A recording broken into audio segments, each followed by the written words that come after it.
Welcome to Rock and Grill, where we feature authentic Indian cuisine. Immerse yourself in the abundance of aromas, spices, and flavors. Our culinary experts have a passion for designing memorable feasts and are committed to featuring only fresh, healthy, and whole foods. Take a culinary trip through India and experience an array of appetizing, delectable, and delicious dishes. Visit us today at rockandgrillusa.com to learn more and to book your next event.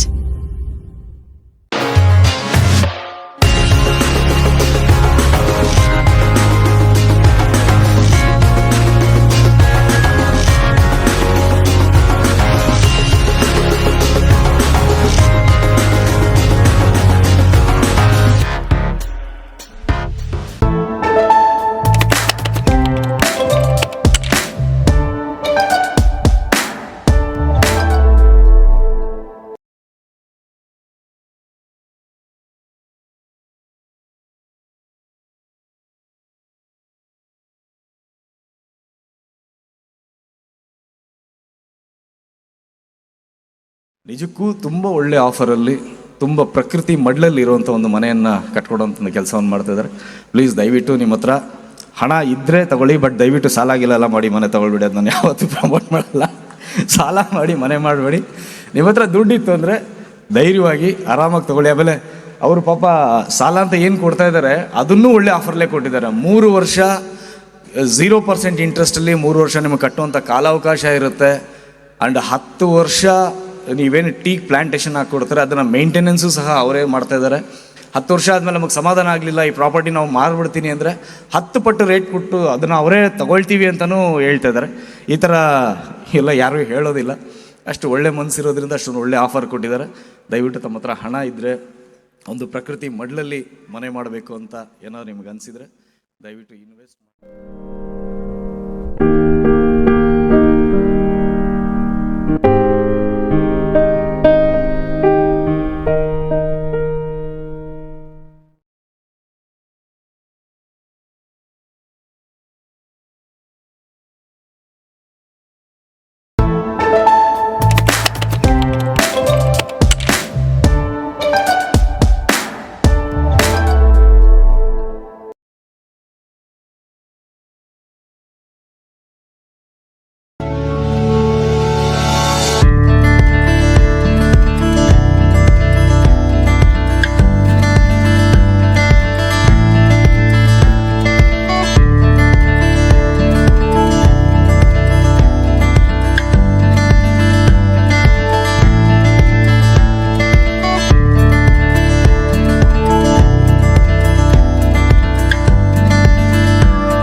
ದಮ್ ಹೊಡಿಯೋದು, ಎಣ್ಣೆ ಹೊಡಿಯೋದು ಆರೋಗ್ಯಕ್ಕೆ ಹಾನಿಕಾರಕ.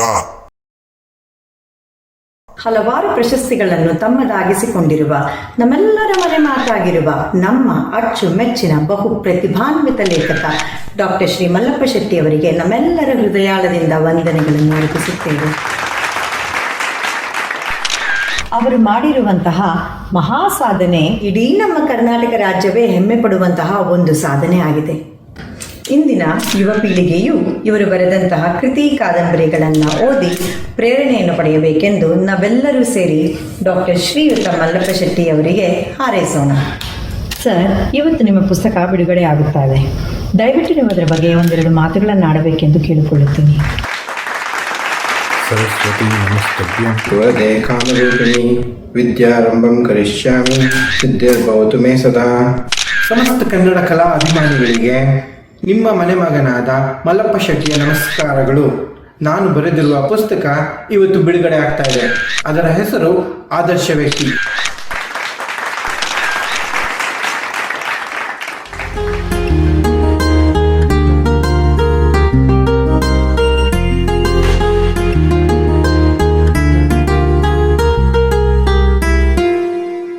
ಸತ್ಯ, Yashu, time ಆಯ್ತು. Snacks ready ಇದೆ, coffee ಮತ್ತೆ ಗಂಜಿನೂ ready ಇದೆ. ಬೇಗ ಬಂದ್ರೆ. ಪಾವು ಮಂಜುನಾಥ, ಕಷ್ಟಪಟ್ಟು ಕೆಲಸ ಮಾಡೋದಕ್ಕೆ ನನಗೆ 2 ಲಕ್ಷ ಬೋನಸ್ ಸಿಕ್ಕಿದ್ದಾರೆ. Thank you very much.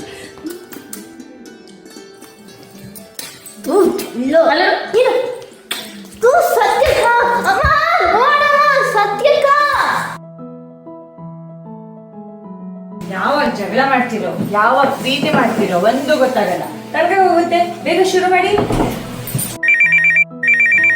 ಯಾವ್ದೋ ಕಾಲ್ ಬರ್ತಾ ಇದೆ, ನೋಡ್ತೀನಿ. ಅಕ್ಕ ಬೋನಸ್ ಬಂತಲ್ಲ, ಅದ್ ದುಡ್ಡಲ್ಲಿ ಏನ್ ಮಾಡ್ತೀಯ? ಕಿಚ್ಚ ಸುದೀಪ್ನ ಹಾಕ್ಕೊಂಡು ಒಂದು ಒಳ್ಳೆ ಮೂವಿ ಮಾಡ್ಬೇಕಂತ ಇದ್ದೀನಿ. ಅದ್ರಲ್ಲಿ ನಾನೇ ಹೀರೋಯಿನ್, ನೀನೇ ವಿಲನು. ಅಕ್ಕ ಜೋಕ್ ಸಾಕು, ಪ್ಲೀಸ್ ಹೇಳು. ಬಲ್, ನಾನು ಲೇಟೆಸ್ಟ್ ಸ್ಯಾಮ್ಸಂಗ್ ಫೋನ್ ತಗೊಳ್ತಾ ಕಣೆ. ವಾವ್ ಅಕ್ಕ, ಸೂಪರ್. ಬಟ್ ನನಗೆ, ನಾನು ಒಂದು ತಂಗಿಗೆ ಹೊಸ ವಾಚ್ ಕೊಡ್ತೀನಿ. ಖುಷಿನಾ? ಥೂ ಜೊಲ್ಲು. ಸತ್ಯ, ಕೆಲಸದವ್ರು ಕೆಂಚಿ ಫೋನ್ ಮಾಡಿದ್ಲು. ಅವ್ರ ಮಗಳ ಸೊಬ್ಬಿಗೆ ಸೆಕೆಂಡ್ PUC ಅಲ್ಲಿ 91% ಬಂದಂತೆ. ಕಾಲೇಜ್ ಅಡ್ಮಿಷನ್ಗೆ 1.5 ಲಕ್ಷ ಸಾಲ ಬೇಕು ಅಂತ ಕೇಳಿದ್ರು. ಏನ್ ಹೇಳೋದು ಗೊತ್ತಿಲ್ಲ. ಅಪ್ಲೈ ಮಾಡಿ ಸ್ಕಾಲರ್ಶಿಪ್ ರಿಸಲ್ಟ್ ಇನ್ನು ಬಂದಿಲ್ಲ. ಅಲ್ಲಮ್ಮ, ಹೀಗೆಲ್ಲ ಆದ್ರೆ ಬಡವ್ರ ಮಕ್ಕಳು ಹೇಗಮ್ಮ ಓದೋದು? ಆಯ್ತಮ್ಮ, ನಾನು ಇಲ್ಲೇ ಹೊರಗಡೆ ಹೋಗ್ಬಿಟ್ಟು ಬರ್ತೀನಿ. ಯಶು, ಮೊಬೈಲ್ ಅಂಗಡಿಗೆ ಹೋಗ್ಬಿಟ್ಟು ಬರೋಣ, ಬರ್ತೀಯಾ? ಇಲ್ಲ ಅಕ್ಕ, ನನ್ನ ಡ್ರಾಯಿಂಗ್ ಪ್ರಾಜೆಕ್ಟ್ ವರ್ಕ್ ಇದೆ, ನಾಳೆ ಸಬ್ಮಿಟ್ ಮಾಡಬೇಕು. ಆಯ್ತು, ಬಾಯ್ ಯಶು. ಬಾಯ್. ಸತ್ಯ, ಬೇಗ ಬಂದ್ಬಿಡು. ಇಷ್ಟೊತ್ತಲ್ಲಿ ಹೋಟೆಲ್ ರಿಸರ್ವೇಶನ್ ಕ್ಯಾನ್ಸಲ್ ಆಗಿದೆ ಅಂದರೆ ನಾನು ಎಲ್ಲಿಗೆ ಹೋಗಲಿ? Sorry sir, we cannot help you at this time. Hello hello, ಛೇ, ಕಾಲ್ ಡಿಸ್ಕನೆಕ್ಟ್ ಮಾಡಿದ್ರು. ಸರ್, ನೀವು ಇನ್ನು ಇಲ್ಲೇ? ಏನಾಯ್ತು ಸರ್? ಏನೋ ತೊಂದರೆ ಆಯ್ತಾ? ನಮಸ್ಕಾರ ಮಲ್ಲಪ್ಪ ಶೆಟ್ಟಿ ಅವರಿಗೆ. ಹೌದು, ಅದು ಹೋಟೆಲ್ ರಿಸರ್ವೇಷನ್ನು ಕ್ಯಾನ್ಸಲ್ ಆಗಿಬಿಟ್ಟಿದೆ. ಅದಕ್ಕೆ ಈ ರಾತ್ರಿ ಎಲ್ಲಿ ಉಳ್ಕೊಳ್ಳೋದು ಅಂತ ಗೊತ್ತಾಗ್ತಿಲ್ಲ. ಬಟ್ ಡೋಂಟ್ ವರಿ, ನಾನು ನಮ್ಮ ಮ್ಯಾನೇಜರ್ಗೆ ಈಗಲೇ ಕಾಲ್ ಮಾಡ್ತೀನಿ. ಬೈ ದ ವೇ, ಕಂಗ್ರ್ಯಾಚುಲೇಷನ್ಸ್, ನೀವು ಪಂಪ ಪ್ರಶಸ್ತಿಗೆ ಆಯ್ಕೆ ಆಗಿದೆ ಅಂತ ಸುದ್ದಿ ಗೊತ್ತಾಯ್ತು. ಸರ್, ನಿಮ್ಗೊಂದು ಮಾತು ಹೇಳ, ಎಲ್ಲದಕ್ಕಿಂತ ದೊಡ್ಡ ಪ್ರಶಸ್ತಿ ನೀವು ನಂಗೆ ಈಗಲೇ ಕೊಡಬೇಕು. ದೊಡ್ಡ ಪ್ರಶಸ್ತಿನ? ನಾನು? ನೀವು ತಮಾಷೆ ಮಾಡ್ತಿಲ್ಲ ತಾನೆ? ನೀವು ನಮ್ಮ ಕಾರ್ಯಕ್ರಮಕ್ಕೆ ಚೀಫ್ ಗೆಸ್ಟ್, ಅದು ಅಲ್ಲದೆ ನಮ್ಮೂರಿಗೆ ಬಂದ್ಬಿಟ್ಟು ಹೋಟ್ಲಲ್ಲಿ ಇರೋದೆ. ಛೇ ಛೇ, ಸಾಧ್ಯವೇ ಇಲ್ಲ. ನೀವು ನಮ್ಮ ಮನೆಗೆ ಬರಲೇಬೇಕು. ಅದೇ ನೀವು ನನಗೆ ಕೊಡುವಂತ ದೊಡ್ಡ ಪ್ರಶಸ್ತಿ. ಅಯ್ಯೋ, ಬೇಡ ಬೇಡ ಮಲ್ಲಪ್ಪ ಶೆಟ್ಟಿ ಅವರೇ, ನನ್ನಿಂದ ಸುಮ್ಮನೆ ನಿಮ್ಗೆ ಯಾಕೆ ತೊಂದ್ರೆ? ಗೊತ್ತಾಯ್ತು ಬಿಡಿ ಸರ್, ನಾನೊಬ್ಬ ಚಿಕ್ಕ ಲೇಖಕ, ನೀವು ದೊಡ್ಡ ಬಿಸ್ನೆಸ್ ಟೈಕೋನ್. ನಮ್ಮ ಮನೆ ಚಿಕ್ಕದಾಯ್ತು ಅಂತ ಏನಾದ್ರೂ? ಛೇ, ತಪ್ಪು ತಿಳಿಬೇಡಿ ಮಲ್ಲಪ್ಪ ಶೆಟ್ಟಿ ಅವರೇ, ನಾನು ಆ ಥರ ವ್ಯಕ್ತಿ ಅಲ್ಲ. ನೀವು ಬರ್ದಿರೋಂಥ ಎಲ್ಲ ಕೃತಿಗಳನ್ನ, ಕತೆ ಕಾದಂಬರಿಗಳನ್ನ ನಾನು ಓದಿದ್ದೆ. ಇನ್ಫ್ಯಾಕ್ಟ್ ನಾನು ನಿಮ್ಮ ದೊಡ್ಡ ಫ್ಯಾನ್ ಕೂಡ. ನನ್ನ ಜೀವನದಲ್ಲಿ ಹಲವಾರು ವ್ಯಕ್ತಿಗಳು ಆದರ್ಶ ವ್ಯಕ್ತಿಗಳಾಗಿದ್ದಾರೆ, ಅದರಲ್ಲಿ ನೀವು ಒಬ್ರು. ಆದರೆ ಈಗ ಸುಮ್ಮನೆ ನನ್ನಿಂದ ನಿಮ್ಗೆ ಯಾಕೆ ತೊಂದರೆ? ಇಲ್ಲ, ನೀವು ನಮ್ಮ ಮುಖ್ಯ ಅತಿಥಿಗಳು. ನೀವು ನಮ್ಮ ಮನೆಗೆ ಬರಲೇಬೇಕು. ನೀವು ಏನೇ ಕಾರಣ ಕೊಟ್ಟರು ನಾವು ಕೇಳೋಲ್ಲ. ಪ್ಲೀಸ್ ಬನ್ನಿ. ಓ ಬಂದ್ಯಾ? ಬಾ. ಕ್ಷಮಿಸಿ, ಈಕೆ ನನ್ನ ಅರ್ಧಾಂಗಿ ಮೀನಾಕ್ಷಿ. ಹೀಗೆ ಹೇಳಿದ್ಮೇಲೆ ಮುಗಿದೋಯ್ತು. ಬನ್ನಿ ಮನೆಗೆ ಹೋಗೋಣ ಪ್ಲೀಸ್. ನೀವಿಬ್ರು ಇಷ್ಟು ಒತ್ತಾಯ ಮಾಡಿದ್ಮೇಲೆ ಸರಿ, ಆ ದೇವ್ರ ಇಚ್ಛೆಂತೆ ಆಗಲಿ. ನೀವು ಮುಂದೆ ನಡೀರಿ. ನನ್ನ ಡ್ರೈವರ್ಗೆ ನಿಮ್ಮ ಕಾರ್ನ ಫಾಲೋ ಮಾಡೋದಕ್ಕೆ ಹೇಳ್ತೇನೆ.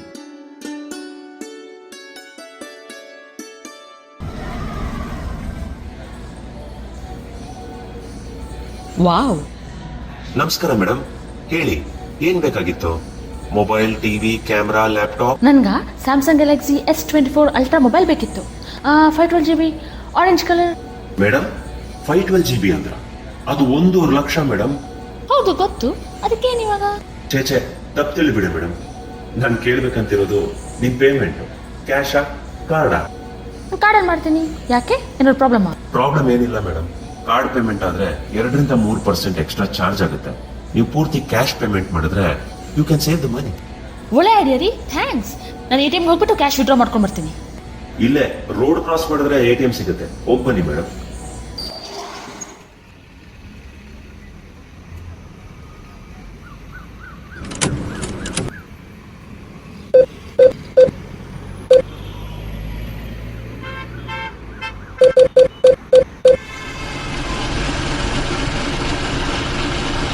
ವಾವ್, ಇಷ್ಟೊಂದು ಹಣ!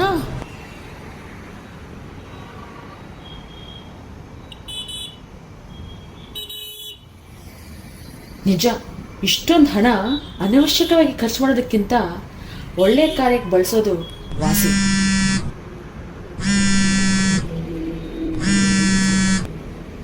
ಹಲೋ ಸತ್ಯ, ಎಲ್ಲಿದೆಯೇ? ಅಮ್ಮ 5 ನಿಮಿಷ ಮನೆ ಇರ್ತೀನಿ, ಜೊತೆಗೆ ಊಟ ಮಾಡೋಣ ಅಮ್ಮ, ಬರ್ತಾ ಇದೀನಿ.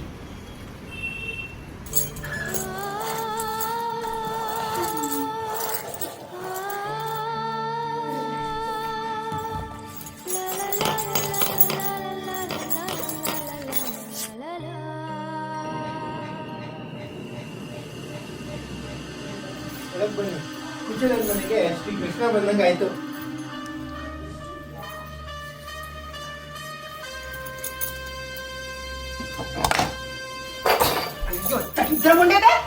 ಎಲ್ಲ ಹಾಲ್ನ ಪಸರಿಸ್ಕೊಂಡು ಕೂತಿದ್ಯಲ್ಲ, ನಿನ್ ತಲೆಯಲ್ಲಿ ಬುದ್ಧಿ ಇದೆಯಾ ಲದ್ದಿ ಇದೆಯಾ? ಅತ್ತೆ, ಎಲ್ಲ ನೋಡ್ಕೊಂಡು ಸುಮ್ಮನೆ ಕೂತಿದ್ದೀರಲ್ಲ, ಒಂಚೂರು ಬುದ್ಧಿ ಹೇಳ್ಬೇಕ ಇವಳಿಗೆ. ಹೋಗ್ಲಿ ಬಿಡು ನೀನು, ಅವಳಿಗೆ ಏನ್ ಗೊತ್ತು, ಅವಳಿನ್ನು ಚಿಕ್ಕ ಮಗು. ಪಾಪ ಪಾಪ ಅಂತೆ ಪಾಪ. ಕತ್ತೆನ್ ತಗೊಂಡ್ಬಂದು ಹೀಗೆ ಮುದ್ದು ಮಾಡಿ ಮಾಡಿನೇ ಹಾಳಾಗಿರೋದು ಇವಳು. ನನ್ ಜೀವ ಹಿಂಡಕ್ಕೆ ಹುಟ್ಟಿರೋದು ಇದು. ಥೂ. ಧರ್ಮರಾಜ್ ಸರ್, ಕ್ಷಮಿಸಿ. ನಿಂತೇ ಇದ್ದೀರಲ್ಲ, ಬನ್ನಿ ಕೂತ್ಕೊಳ್ಳಿ. ಪರವಾಗಿಲ್ಲ ಬಿಡಿ ಸರ್, ನನಗೊಂದು ಅರ್ಜೆಂಟ್ ಕಾಲ್ ಮಾಡಬೇಕು. ನಾನು ಸ್ವಲ್ಪ ಹೊರಗಡೆ ಇದ್ದೀನಿ ಸರ್. ಅಮ್ಮ, ನಿಂಗೆ ಎಷ್ಟೆಲ್ಲ ಹೇಳೋದು, ಹಾಲಲ್ಲಿ ಸೋಫಾ ಇರೋದು ಅತಿಥಿಗಳು ಕೂತ್ಕೊಳ್ಳಿ ಅಂತ. ನೀನು ಆರಾಮಾಗಿ ಗೂಬೆ ತರ ಮಲ್ಕೊಳಕಲ್ಲ, ಎದ್ದೋಗಿ ರೂಮಲ್ಲಿ ಮಲ್ಕೋ. ಅಪ್ಪ, ಅಜ್ಜಿ ಬೈಬೇಡಪ್ಪ. ಅಜ್ಜಿ ರೂಮು ತುಂಬಾ ಚಿಕ್ಕದು, ಅಲ್ಲಿ ಕಿಟಕಿ ಇಲ್ಲ, ಫ್ಯಾನು ಇಲ್ಲಪ್ಪ. ಅಜ್ಜಿಯಲ್ಲಿ ಹೇಗ್ ಮಲ್ಕೊಳ್ತಾರೆ? ಅದಕ್ಕೆ ಅವ್ರ ಹಾಲ್ ನಲ್ಲಿ ಸೋಫಾದ ಮೇಲೆ ಮಲಗಿದ್ರು. ಪಾಪ, ಸುಮ್ನೆ ಅವ್ರಿಗೆ ಬೈತ್ಯ. ಬಾಯಿ ಮುಚ್ಚೆ, ಅಧಿಕ ಪ್ರಸಂಗಿ. ನಾಲ್ಗೆ ಮೇಲೆ ಬರೆ ಎಳೆದು ಬಿಡ್ತೀನಿ. ಹೋಮ್ವರ್ಕ್ ಮಾಡು ಅಂದ್ರೆ ಅದೇನೋ ಡ್ರಾಯಿಂಗ್ ಮಾಡ್ಕೊಂಡು ಕೂತಿದ್ದಾರೆ. ಯಾಕೋ ಹೊಡಿತೀಯ ಕುಸ್ತಿ? ಅವಳು ಹೋಮ್ವರ್ಕ್ ಮಾಡ್ತಿದ್ದಾಳಪ್ಪ, ಅದೇನೋ ಡ್ರಾಯಿಂಗ್ ಪ್ರಾಜೆಕ್ಟ್ ವರ್ಕ್ ಅಂತ. ಎಲ್ಲ ನನ್ ಕರ್ಮ. ಅಪ್ಪ ಹೋದಾಗ್ಲೇ ನೀನು ಹೋಗ್ಬಿಡ್ಬೇಕಿತ್ತು. ಹೋಗೋ, ನೀನ್ ರೂಮ್ ಹೋಗು. ಛೇ, ನಾನಿಂತ ನೀಚನಿಗೆ ಆದರ್ಶ ವ್ಯಕ್ತಿ ಅನ್ಕೊಂಡಲ್ಲ. ಎಷ್ಟು PhDಗಳಿದ್ರೇನು, ಎಷ್ಟು ಡಿಗ್ರಿ ಸರ್ಟಿಫಿಕೇಟ್ಗಳಿದ್ರೇನು, ಮೊದಲು ಸುಸಂಸ್ಕೃತನಾಗಿರ್ಬೇಕು. ಛೇ,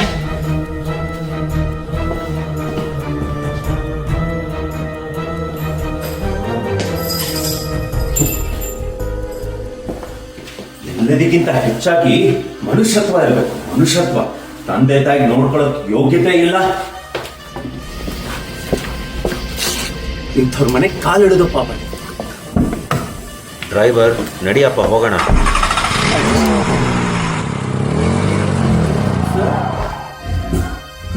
ಎಲ್ಲಿ ಧರ್ಮರಾಜ್ ಸರ್?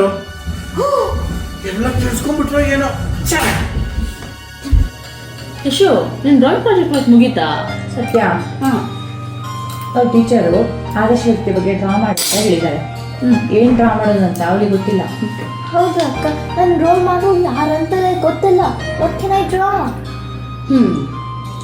ಯೋಚನೆ ಮಾಡೋದು ಗೊತ್ತಾಗುತ್ತೆ. ನೀನು ತುಂಬ ಸ್ಮಾರ್ಟ್ ಇದೆಯಾ ಕಣೆ. ಅಮ್ಮ ಏನು ತುಂಬ ಸೀರಿಯಸ್ ಆಗಿದೆ, ಏನಾಯ್ತು? ಏನಿಲ್ಲ ಕಣೆ, ನೀನು ಹೋದ್ಮೇಲೆ ಸಾಯಂಕಾಲ ಲೆಟರ್ ಬಂತು. ಕೆಂಚಿ ಮಗಳು ಸುಬ್ಬಿದು ಸ್ಕಾಲರ್ಶಿಪ್ ಅಪ್ಲಿಕೇಶನ್ ರಿಜೆಕ್ಟ್ ಆಯಿತು ಅಂತ. ಈ ವಿಷಯ ಕೆಂಚಿ ಹೇಗೆ ಹೇಳೋದು ಅಂತ ಗೊತ್ತಾಗ್ತಿಲ್ವೇ. ನಾಳೆನೇ ಅಡ್ಮಿಷನ್ಗೆ ಲಾಸ್ಟ್ ಡೇಟ್. ಅಮ್ಮ reason due to lack of supporting documents scholarship application is rejected.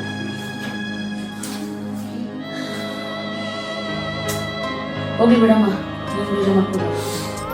Satyakka ತೋರ್ಸೆ ಅಮ್ಮ. ಸತ್ಯಕ್ಕ ಹೊಸ ಸ್ಯಾಮ್ಸಂಗ್ ಮೊಬೈಲ್ ತಗೊಂಡು. ಸದ್ಯ ಇಲ್ಲಮ್ಮ, ನಾನು ಮೊಬೈಲ್ ಫೋನ್ ತೊಗೊಂಡಿಲ್ಲ. ನನ್ನ ಹಳೆ ಮೊಬೈಲು ಚೆನ್ನಾಗೇ ಇದೆ, ಸ್ಟಿಲ್ ವರ್ಕ್ಸ್ ಫೈನ್, ಏನೋ. ಸತ್ಯಕ್ಕ ಸುಳ್ಳು ಹೇಳ್ಬೇಡ್ವೆ. ಇಲ್ಲ ಯಶು, ನಾನು ಸುಳ್ಳು ಹೇಳ್ತಿಲ್ಲ. ಅಮ್ಮ, ನನ್ನ ಕೆಂಚಿ ಮಗಳು ಕಾಲೇಜ್ ಅಡ್ಮಿಷನ್ಗೆ ದುಡ್ಡು ಕೊಡ್ಬೇಕಂತ ತೀರ್ಮಾನ ಮಾಡಿದ್ದೀನಿ. ನೀನು ಈಗಲೇ ಕೆಂಚಿಗೆ ಫೋನ್ ಮಾಡಿ ಹೇಳು. ಸತ್ಯಕ್ಕ ಮತ್ತೆ ಹೊಸ ಸ್ಯಾಮ್ಸಂಗ್ ಮೊಬೈಲ್? ಕೆಂಚಿ ನಮ್ಮ ಮನೆಯಲ್ಲಿ ಸುಮಾರು 15 ವರ್ಷದಿಂದ ನಿಯತ್ತಾಗಿ ಕೆಲಸ ಮಾಡ್ತಾನೆ. ಮತ್ತೆ ಅವಳ ಮಗಳು ಸುಬ್ಬಿ ಚೆನ್ನಾಗಿ ಓದಿ ಇಂಜಿನಿಯರ್ ಆಗ್ಬೇಕಂತ ಆಸೆ ಪಟ್ಟಿದ್ದಾರೆ. ಈಗ ನಾವು ಸುಬ್ಬಿಗೋಸ್ಕರ ಅಪ್ಲೈ ಮಾಡೋ ಸ್ಕಾಲರ್ಶಿಪ್ ಕೂಡ ರಿಜೆಕ್ಟ್ ಆಗಿದೆ. ಸುಬ್ಬಿ ತುಂಬ ಬ್ರೈಟ್ ಹುಡುಗಿ. ಅವಳು ಅವರ ಅಮ್ಮನ ಥರ ಮನೆ ಮಸೆ ತಿಳ್ಕೊಂಡಿದ್ದಾಳೆ. ಸುಬ್ಬಿ ಭವಿಷ್ಯ ಹಾಳಾಗಿದೆ. ಅಮ್ಮ, ಯಶು, ನಾನು ಹೊಸ ಮೊಬೈಲ್ ತೊಗೊಳೋದು ಇಂಪಾರ್ಟೆಂಟಾ ಇಲ್ಲ ಸುಬ್ಬಿ ಭವಿಷ್ಯ ಇಂಪಾರ್ಟೆಂಟಾ? ನೀವೇ ಹೇಳಿ. ಸತ್ಯ, ನೀನು ಏನೇ ತೀರ್ಮಾನ ತಗೊಂಡ್ರು ಸರಿಯಾಗೇ ಇರುತ್ತೆ ಕಣೆ. ನಿಜವಾಗ್ಲೂ ನೀನು ನನ್ನ ಅಪ್ಪನ ಥರನೇ ಕಣೆ. ಅಮ್ಮ, ಕೆಂಚಿಗೆ 1.5 ಲಕ್ಷ ಹಣ ಸಾಲ ಅಂತ ಕೊಡೋದು ಬೇಡ. ಏನು ಸಾಲ ಅಂತ ಕೊಡೋದು ಬೇಡವಾ? ಮತ್ತೆ ಸ್ಕಾಲರ್ಶಿಪ್ ರಿಜೆಕ್ಟ್ ಆಗೋ ವಿಷಯ ಕೆಂಚಿಗಾಗಲಿ ಸುಬ್ಬಿಗಾಗಲಿ ಗೊತ್ತಾಗೋದು ಬೇಡ. ನಾವು ಕೊಡ್ತಾರೆ 1.5 ಲಕ್ಷ ಹಣ ಸ್ಕಾಲರ್ಶಿಪ್ ಅಂತ ನಾನು ಸುಳ್ಳು ಹೇಳೋಣ. Satyakka, you're great. I'm so proud of you. Satyakka, ನಾನು ವಾಚ್ ಹಾಳಾಗಿ ಆಗಿರಬಹುದು, but it still works fine. ನನ್ನ ಹೊಸ ವಾಚ್ ಬೇಡ. ಅಜ್ಜಿ, ಈ ಟ್ಯಾಟೂ ಏನು? ಇದು ನಿಮ್ಮ ಅಪ್ಪನ ಹೆಸರು ಪುಟ್ಟ. ಮಲ್ಲಪ್ಪ. ಛೀ, ಹೋಗಜ್ಜಿ. ಯಾಕೆ ಪುಟ್ಟ ಬೇಸರ? ಅಪ್ಪ ತುಂಬಾ ಕೆಟ್ಟವರಜ್ಜಿ. ಹಾಗೆಲ್ಲ ದೊಡ್ಡವ್ರಿಗೆ ಅನ್ಬಾರ್ದು ಪುಟ್ಟ. ಅರೆ, ಇವಳು ಯಾಕೆ ಕಳ್ತಾ ಇದ್ದಾಳೆ? ಅಜ್ಜಿ, ಪಪ್ಪ ಮತ್ತೆ ಮಮ್ಮ ನಿನ್ನ ಓಲ್ಡ್ ಏಜ್ ಹೋಮ್ಗೆ ಅಡ್ಮಿಷನ್ ಮಾಡ್ತಾರಂತೆ. ಅಜ್ಜಿ ಪ್ಲೀಸ್, ನಂಗೆ ಎಲ್ಲ ಬಿಟ್ಟು ಹೋಗ್ಬೇಡ ಅಜ್ಜಿ. ಇಲ್ಲ ಪುಟ್ಟ, ನಿನ್ ಬಿಟ್ಟು ಎಲ್ಲೂ ಹೋಗಲ್ಲ. ಅಚ್ಚರಿ ಚಿನ್ನಿ, ನೀ ದೊಡ್ಡವಳಾದ್ಮೇಲೆ ಏನಾಗ್ತೀಯ ಪುಟ್ಟ? ನಾನು ಪಪ್ಪ ಮಮ್ಮಂಗೆ ಪನಿಷ್ಮೆಂಟ್ ಕೊಡ್ತೇನೆ, ಆಗಲೇ ಅವರಿಗೆ ಬುದ್ಧಿ ಬರೋದು. ಅಯ್ಯೋ ರಾಮ, ಹಾಗೆಲ್ಲ ಮಾತಾಡ್ಬಾರ್ದು ಪುಟ್ಟ. ಹಾ, ನೀನು ಚೆನ್ನಾಗಿ ಓದಿ ನಿಮ್ಮ ಅಪ್ಪನ ಥರ PhD ಮಾಡು, ಅಥವಾ ನಿಮ್ಮ ಅಮ್ಮನ ಥರ ಡಬಲ್ ಗ್ರ್ಯಾಜುಯೇಟ್ ಆಗು. ಒಳ್ಳೆ ಕೆಲಸಕ್ಕೆ ಸೇರಿಕೊಂಡು ದೇಶ ಸೇವೆ ಮಾಡಿ. ಅಜ್ಜಿ, I want to be a good human being like you. ಮತ್ತೆ ತಾತನ ಥರ I want to join the Indian army. ಆದರೆ ಪಪ್ಪ ಮಮ್ಮನ ಥರ ಆಗೋದಿಲ್ಲ ಅಜ್ಜಿ. I am sorry, but I hate that. Maheshwari, ನೀನು ಡ್ರಾಯಿಂಗ್ ಪ್ರಾಜೆಕ್ಟ್ ವರ್ಕ್ ಮಾಡಿದ್ಯಾ? ನೋಡ್ಕಣೆ, ಯಶೋಧ ಮಾಡಿದೆ. ಎಲ್ಲಿ ತೋರಿಸು, ನೀನು ರೋಡ್ ಮಾಡು ಯಾರಂತ. ನನ್ನ ಜೀವನದ ಆದರ್ಶ ವ್ಯಕ್ತಿ ನನ್ನ ಪ್ರೀತಿಯ ಅಜ್ಜಿ ವೇದವತಿ. ಮಹೇಶ್ವರಿ, ನಾನು ನಿನ್ನ ಜೊತೆ ಇರಲಿ ಇಲ್ಲದೆ ಇರಲಿ, ನೀನು ಅಪ್ಪ ಅಮ್ಮನ ಚೆನ್ನಾಗಿ ಮಾಡ್ಕೋಬೇಕು. ಅದೇ ನೀನು ಅವರಿಗೆ ಕೊಡೋ ಪನಿಷ್ಮೆಂಟು. ಎಲ್ಲಿ ಅಜ್ಜಿಗೆ ಪ್ರಾಮಿಸ್ ಮಾಡಿಬಿಟ್ಟ? ನನ್ನ ಆದರ್ಶ ವ್ಯಕ್ತಿ ನನ್ನ ಪ್ರೀತಿ ಅಕ್ಕ ಸತ್ಯಕ್ಕ. ಯಶು, ನಾನು ಹೊಸ ಮೊಬೈಲ್ ತಗೊಳ್ದೆ, ಕೆಂಚಿ ಮಗಳು ಸುಬ್ಬಿ ಅಡ್ಮಿಷನ್ ಫೀಸ್ ಕಟ್ಟಿದ್ದು ದೊಡ್ಡದಲ್ಲ. ನಾನು ತ್ಯಾಗ ಮಾಡಿದ್ ನೋಡಿ ನೀನೂ ಕೂಡ ಹೊಸ ವಾಚ್ ತಗೊಳ್ಳೋದು ತ್ಯಾಗ ಮಾಡಿ ಆ ದುಡ್ಡನ್ನು ದೇವ್ರ ಹುಂಡಿಗೆ ಹಾಕಿದ್ಯಲ್ಲ, ಅದು ದೊಡ್ಡದು. ವಯಸ್ಸಿನಲ್ಲಿ ಚಿಕ್ಕವಳಾಗಿರಬಹುದು, ಆದ್ರೆ ನನ್ಗೆ ನೀನೇ ಆದರ್ಶ ವ್ಯಕ್ತಿ. ಆದರ್ಶ ವ್ಯಕ್ತಿಗಳೆಂಬ ಮುಖವಾಡ ಧರಿಸುವವರು ಈ ಸಮಾಜದಲ್ಲಿ ಅನೇಕರು. ಆದರೆ ನಿಮ್ಮ ಅಕ್ಕಪಕ್ಕದಲ್ಲೇ ನಿಜವಾದ ಆದರ್ಶ ವ್ಯಕ್ತಿಗಳಿರುತ್ತಾರೆ. ಅವರನ್ನು ಗುರುತಿಸಿ.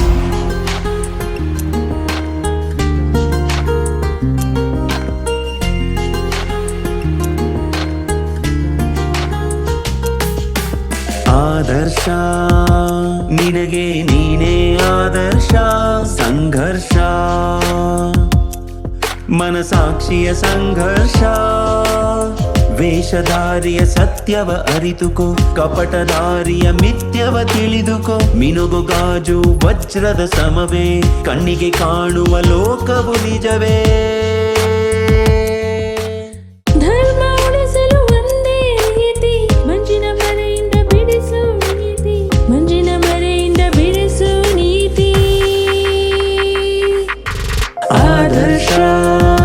ನಿನಗೆ ನೀನೇ ಆದರ್ಶ. ಸಂಘರ್ಷ ಮನಸಾಕ್ಷಿಯ ಸಂಘರ್ಷ.